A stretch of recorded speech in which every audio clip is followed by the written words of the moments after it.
Hi friends, welcome to Taste Lab. ഇന്ന് ഞാൻ ഇവിടെ ഉണ്ടാക്കാൻ പോകുന്ന ചേനയും കൊണ്ട് ഒരു ഇൻസ്റ്റന്റ് ദോശയാണ്. ഇത് എല്ലാവർക്കും ഇഷ്ടപ്പെടും. ഇത് അരമണിക്കൂർ കൊണ്ട് എളുപ്പത്തിൽ തയ്യാറാക്കാൻ പറ്റിയ ഒരു ദോശയാണ്. ഈ ചാനൽ ഇഷ്ടപ്പെട്ടാൽ സബ്സ്ക്രൈബ് ചെയ്യാൻ മറക്കരുത്.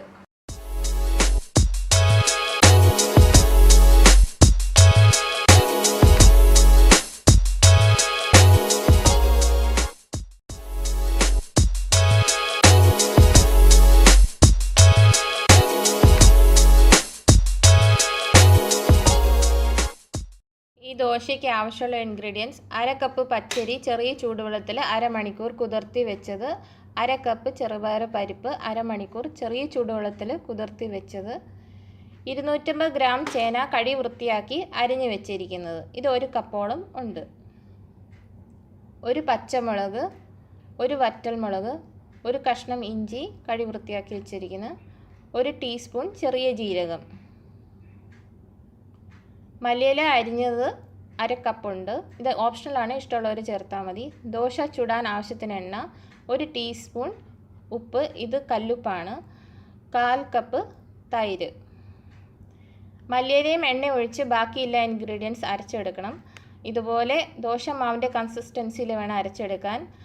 അര കപ്പ് പച്ചരി, അര കപ്പ് ചെറുപയർ പരിപ്പ്, കുതിർത്തുമ്പോൾ അത് ഓരോ കപ്പ് വീതമാവും. 250 ഗ്രാം ചേന, ഒരു കഷ്ണം ഇഞ്ചി, ഒരു പച്ചമുളക്, ഒരു വറ്റൽമുളക്, ഒരു ടീസ്പൂൺ ചെറിയ ജീരകം, ഒരു ടീസ്പൂൺ ഉപ്പ്, 1/4 കപ്പ് തൈര് അരച്ചെടുത്തതാണ്. മല്ലിയില ഇഷ്ടമുള്ളവർക്ക് അതിലേക്ക് ചേർത്ത് അരച്ച ബാറ്റർ നല്ല പച്ച കളറിലായിരിക്കും ഇരിക്കുന്നത്. ഞാനിപ്പോൾ ഡയറക്റ്റ് മല്ലിയില ബാറ്ററിലേക്ക് ചേർത്ത് കലക്കി എടുത്തിട്ട് ദോശ ചുടാൻ പോവുകയാണ്.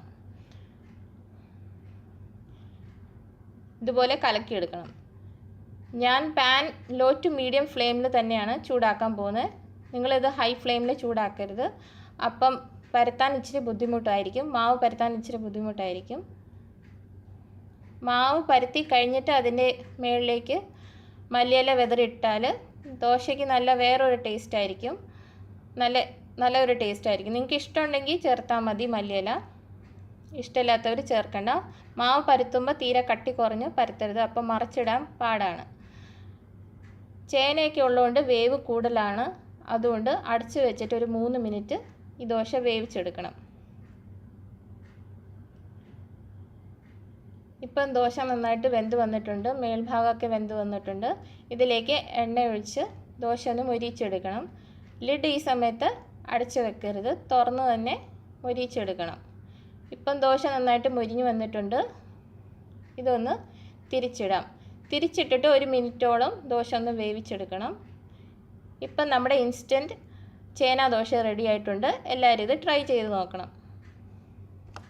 അടുത്ത വിഭവമായിട്ട് നമുക്ക് ഉടനെ തന്നെ ടേസ്റ്റ് ലാബിൽ കാണാം. ചാനൽ സബ്സ്ക്രൈബ് ചെയ്യാൻ മറക്കരുത്.